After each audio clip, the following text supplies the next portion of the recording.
Gravando. Nós estamos num capítulo do livro que fala sobre desligamento. E a equipe, né, de orientadores e a turma de alunos tinha conversado um pouco sobre alguns desencarnes, alguns aspectos do desligamento. E eles agora estavam indo visitar alguns velórios para poder ver as diferenças, né, que existem em cada desencarne, em cada processo de desligamento. Então, vamos lá.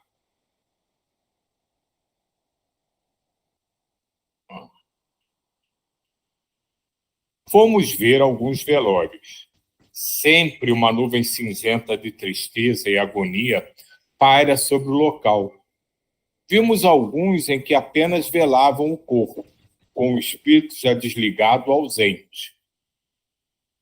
Isso, pelo que conta a literatura, né, não vou dizer porque eu não tenho experiência nisso, é óbvio, mas não são a maioria dos casos.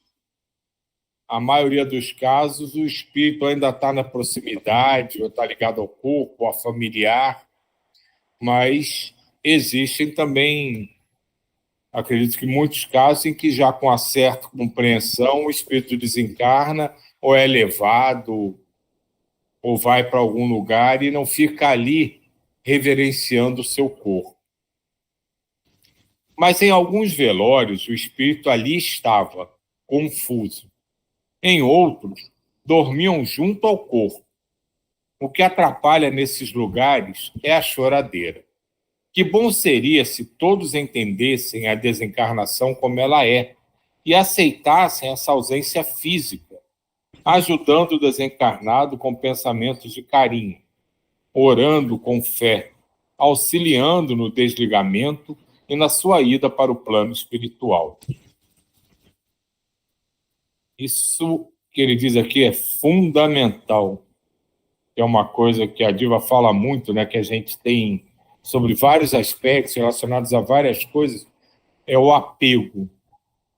É um apego que a gente, sobriamente, raciocinando, até acha que não tem razão de ser. Mas a gente não pode dizer como cada um irá se portar diante das situações mais diversas que nos cause angústia, saudade, sofrimento. Então, é como se diz sempre, né, em qualquer matéria, a teoria é uma coisa, a prática, às vezes, é outra. Raimundo foi com Joaquim tratar em outro local de um caso particular. Teríamos 2 horas para ficar na crosta e fazer o que quiséssemos. Quase todos seguiram Isaura, que quis retornar ao cemitério.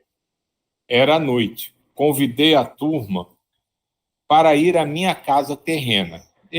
Alguns aceitaram. Frederico nos acompanhou. Fomos em 7. Entramos em casa e acomodamos-nos na sala de televisão. Sempre me emocionam ao entrar no meu ex-lar pequeno. Sentir os fluidos dos familiares, o calor humano, o carinho com que sou lembrada é bem agradável. Começamos a conversar. Meus familiares dormiam. A conversa esquentou. Zé acabou fazendo um barulho físico na televisão. Aquietamos na hora. Meus pais acordaram, vieram ver o que tinha feito barulho. Não vendo nada, logo voltaram a dormir. Zé Sério falou, dirigindo-se a nós. Respeitem a casa de Patrícia, suas assombrações de meia importância. Foi só risar. Voltando um pouquinho à questão dos velórios, eu pensei que ainda continuar, né, no velório. É interessante isso dos velórios, né? E como que, assim, porque eu já fui em alguns, assim, acho que todo mundo já passou por velórios diversos, né? E de diversas maneiras. Eu fui me lembro um dos velórios que eu fui, em que a pessoa que faleceu, ele era muito divertido. E ele O velório dele foi só piada, o tempo todo mundo ria, e foi meu primeiro velório assim, então eu ficava muito Animado. chocada, animadíssimo. Aí eu ficava chocada, porque no final eu não conseguia parar de rir, porque estava todo mundo rindo, eu rindo sem parar, mas me sentindo assim, né, um absurdo, como é que eu estava rindo daquele jeito, porque toda hora tinha uma brincadeira, tinha uma piada e tudo, e a gente voltou depois do enterro, voltamos todo mundo rindo, conversando, fazendo piada, aquela coisa toda. Esse foi um velório, assim, marcante para mim, não era nenhuma pessoa tão conhecida minha, mas era de local de trabalho e tudo, e ultimamente eu fui num velório no qual me chamou a atenção, assim, a pessoa que morreu, assim, era uma família muito rica, mas eles já viviam um processo de brigas, era pai e mãe, né, e o pai já tinha morrido há não sei quantos anos atrás, e eles viviam um processo de briga de inventário, muito séria, mas é uma briga muito séria. E aí morreu a mãe, depois de muitos anos morreu a mãe. E assim, mas é uma briga grave mesmo de família, muito grave. Aí eu fui para o velório, gente, até tinha segurança no velório. As brigas que tinham entre os irmãos, as brigas por causa disso.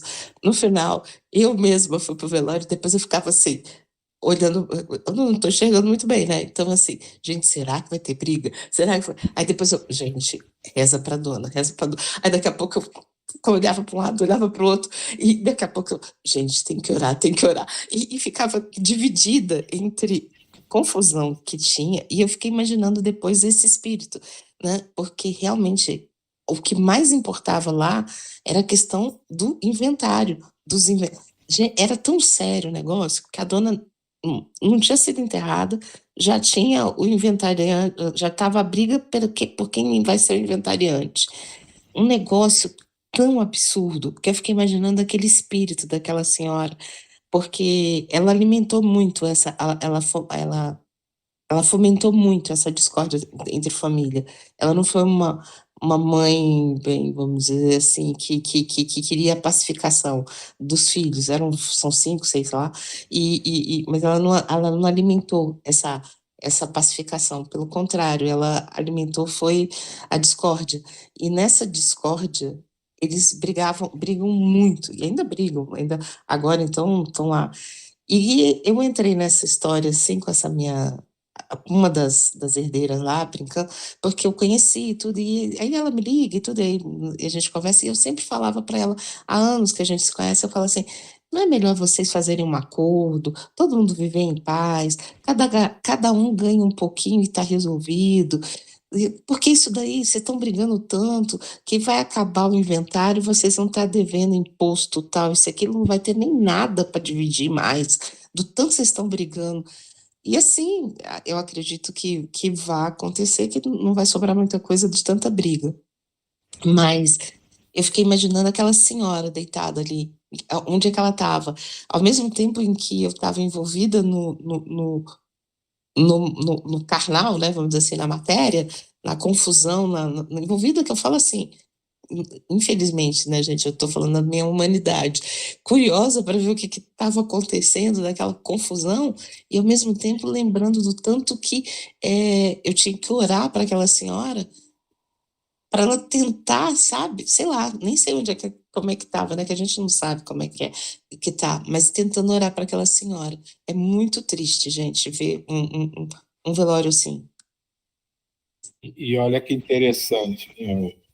A leitura começou com 2 exemplos, falando do caso em que o espírito nem está lá e no outro que ele está ali grudado ainda. E você relatou exatamente 2 experiências que retratam os 2 exemplos que o livro dá. Provavelmente, nesses enterros em que está tudo muito tranquilo, até o pessoal alegre, o que para os moldes da humanidade é um absurdo, né? Porque velório, na cabeça das pessoas, é igual a tristeza, a sofrimento, a dor, que não só não deveria, como não tem que ser assim, não é para ser assim. Mas nesses velórios, provavelmente o espírito não está mais ali. Ele já está em outro local, já está em outro plano, realmente. Porque são espíritos que ou tinham muita já consciência, ou já trabalhavam em coisas que mantinham as vibrações deles sempre voltadas para uma harmonia, ou são espíritos que levaram a vida de fato até o fim, gastaram até o último pouquinho que tinha lá de fluido vital, de energia, para manter seu corpo vivo. E só foi embora quando a pilha esgotou toda a energia que tinha para funcionar. Então não tinha mais para que estar aqui nada. Gastou tudo que tinha, resolveu todos os seus assuntos e foi embora. E quando a gente vai no enterro, né? Isso aí, acho que todo mundo já passou isso, enterro que é agradável, entre aspas, e uns que são um sofrimento até para você, que pode às vezes nem ter relação muito íntima com o desencarnado, mas que tu fica angustiado e o clima é pesado e tá aquela choradeira que você não sabe se é real, se é falso, e aquilo não te faz bem. São essas situações, é a forma que a gente já viu várias vezes, é como cada um leva a vida, não só a sua própria, mas a vida ao redor dela, né, dos seus familiares, dos seus amigos. Se é tudo confuso, tudo complicado, continua tudo confuso, tudo complicado. Imagina a gente desencarnar em paz, a diferença que é desencarnar cheio de preocupação, querendo resolver, se vingar. As coisas acontecem de forma muito diferente. Eu achei assim fantástico de você trazer para a gente 2 exemplos da vida real espelhados exatamente no que ela diz no início da leitura, que uns transcorrem com muita paz e tranquilidade e outros, com, desculpa da expressão, é um verdadeiro inferno. É.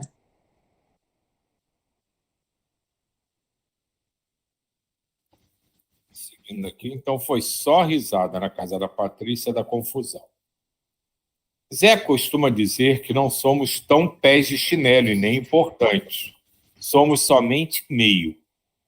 Frederico nos explicou que foi possível fazer o barulho porque havia alguém sensitivo em casa e por estarmos distraídos a conversar. Pediu ao Zé com delicadeza que não fizesse mais esse tipo de brincadeira. Ele entendeu e se desculpou. No horário marcado, pegamos o aeróbus, que estava em um posto de socorro, e voltamos à colônia. Na aula de conclusão, todos quisemos falar. Os socorristas do cemitério foram nossos heróis. Tive vontade de desligar todos os que vi, ainda ligados ao corpo morto, disse Terezinha. Será que não poderíamos mesmo ter feito isso? Se tivéssemos desligado todos, não teríamos agido com sabedoria, respondeu Dona Isalva. Quando fazemos algo prematuramente, resulta quase sempre em prejuízo ao socorrido. Todos os doentes necessitam da medicação certa. Isso é muito importante, porque em qualquer situação, a gente pensa logo em querer ajudar, não só ajudar, mas em resolver. Dificilmente as pessoas, né, e nisso eu me incluo, quando tem uma dificuldade dos outros, né, que ele passa a ter ciência, ou toma conhecimento, ou se envolve, ele quer apenas dar o suporte para que ele possa se fortalecer, enfrentar aquilo e por si só resolver. A gente acaba sempre se metendo e querendo resolver por ele.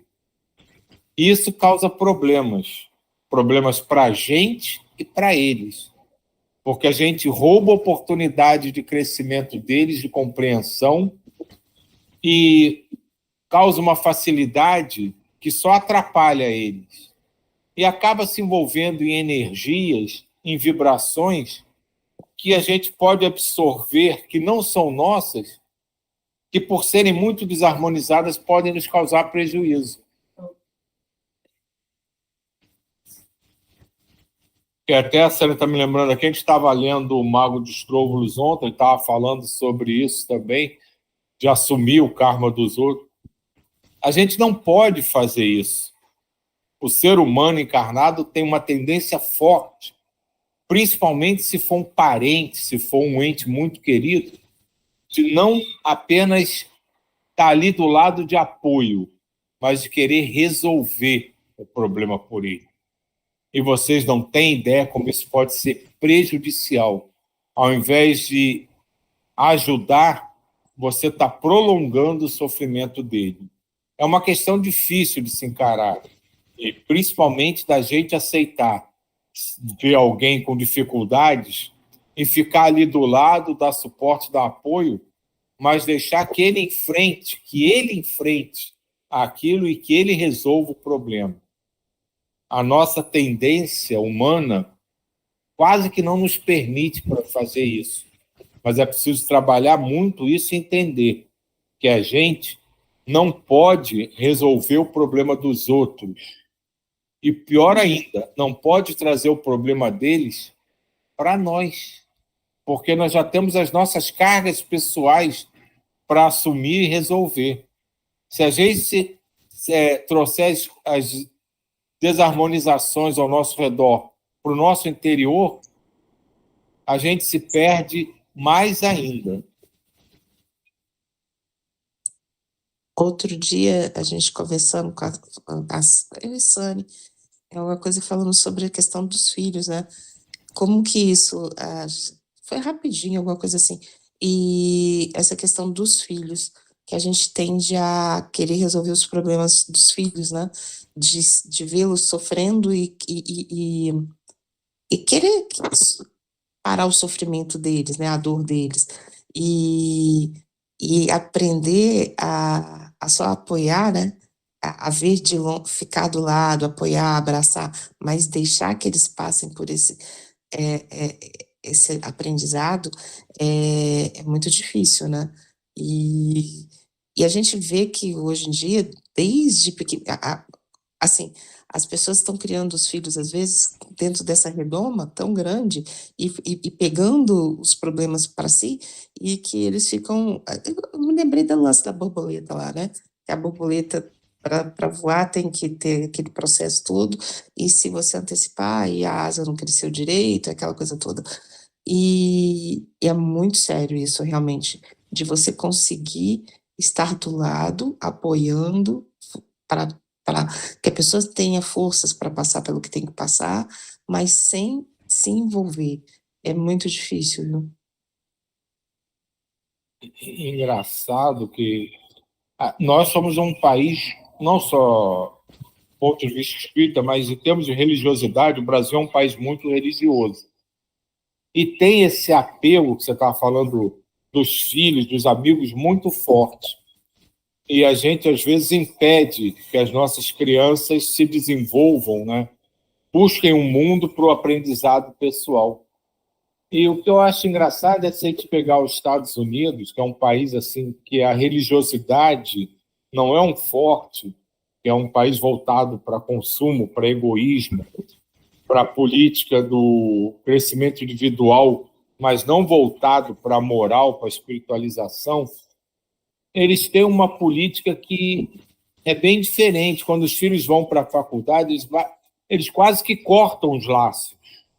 No momento que a criança, né, o filho deles vai para a faculdade, ele passa quase que praticamente a seguir a sua vida por si.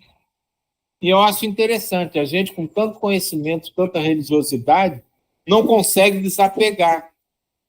E eles, sem quase que nenhuma religiosidade, né, se comparado ao brasileiro, já entenderam que, a partir de um certo ponto, os filhos têm que caminhar pelas próprias pernas.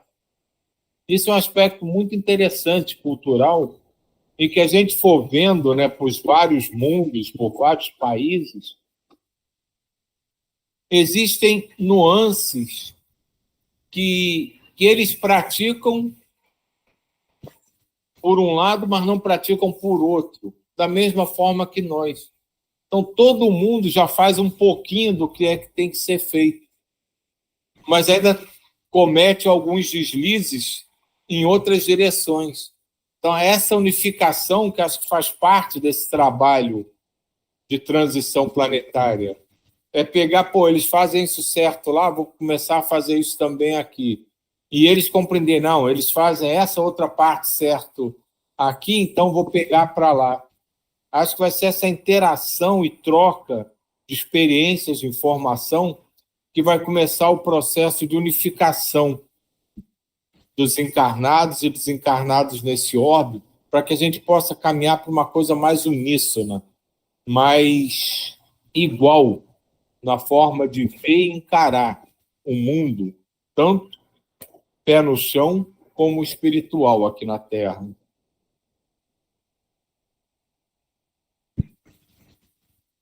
Vimos também familiares desligando entes queridos, sem a presença dos socorristas. Não pensei que isso fosse possível, falou Marcelo. Vocês agora sabem, e quem sabe pode fazer, desde que tenha permissão. Vocês viram familiares desligarem seus entes queridos, mas somente os que já podiam ser socorridos. Os outros, ou seja, os que não têm merecimento, os familiares não podem socorrer. Esse é um outro aspecto, né, da ajuda. Né? A gente pode saber um monte de coisa, realizar um monte de coisa, mas quando ele diz aqui, quem sabe fazer, pode fazer, envolve também o momento de quem está ali à nossa frente para ser ajudado ou não. Enquanto ele não tiver naquele momento em que ele vai compreender a ajuda que ele está recebendo, a gente pode saber fazer qualquer técnica de auxílio, mas não vai ser eficaz, não vai ter eficiência, porque ele não consegue perceber e receber o que ele auxilia. Não é uma simples, aquela simplificou, mas não é um simples merecimento e permissão dele ser ajudado.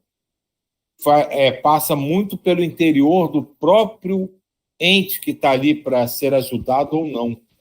Ele tem que ter um mínimo de compreensão do que está acontecendo, para que até aquelas energias que você tenta envolvê-lo possam ter a eficiência que você espera. Vimos também os obsessores desligarem aquele senhor. Pensei que só os bons soubessem, disse Luiz. Saber não é privilégio só das pessoas boas. Os maus sabem isso, e muito mais coisas. Desligam sim, e fazem isso com companheiros e com os que odeiam. Espíritos maus podem fazer desencarnar uma pessoa e vindagou. Não, nem os maus, nem os bons. Só podem desligar. E desligam quando o corpo já está morto. A morte do corpo segue a lei natural. Pode um encarnado matar outro encarnado, mas não pode o desencarnado matar o corpo do encarnado. Tanto os bons quanto os maus têm que esperar o corpo físico morrer para desligar o perispírito. Aí isso gera uma outra pergunta.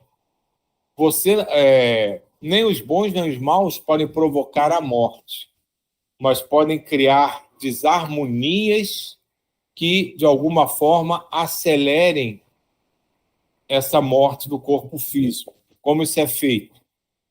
Te envolvendo em energias negativas, te impondo memórias negativas que gerem energia desequilibrada, desarmônica, que possam gerar doenças que evoluam até o óbito. Então, isso é possível? É plausível. Tá? Então, eles não podem causar morte diretamente, mas o desequilíbrio, o desregramento influenciado de forma externa pode acelerar o processo de desencarne. Diga, Jair. Esse papo, essa conversa que nós estávamos tendo de apego aos filhos e tudo mais, de obsessores, tal como está aí, teve um livro que me veio à mente, um livro muito interessante, Um Pai Tinha Amor pela Filha. E aí ele mantinha lá, essa coisa toda que a gente já sabe, e ele faleceu. E aí a filha se envolveu com um homem, e esse homem era mau elemento, então começou a prostituí-la, olha só. E ele ficou tão revoltado com essa situação, o que ele faz? Ele se alia às forças da sombra, justamente por isso que você está acabando de falar aí, para matar esse cara, porque ele, como não conseguia matar como espírito, ele invoca as forças das trevas, se aliou a elas, para em uma situação X que eles já tinham programado, que ele frequentava o bar, que tinha um cara lá que bebia, aí fez com que o cara enchesse, se embriagasse e criou uma discussão boba, e ele foi lá e matou o cara, e com isso aí ele se vingou, nesse nível. Foi toda uma volta que foi dada, que ele não tinha esse poder, e conseguiu vingar o que o cara fez pela filha dele, é só isso.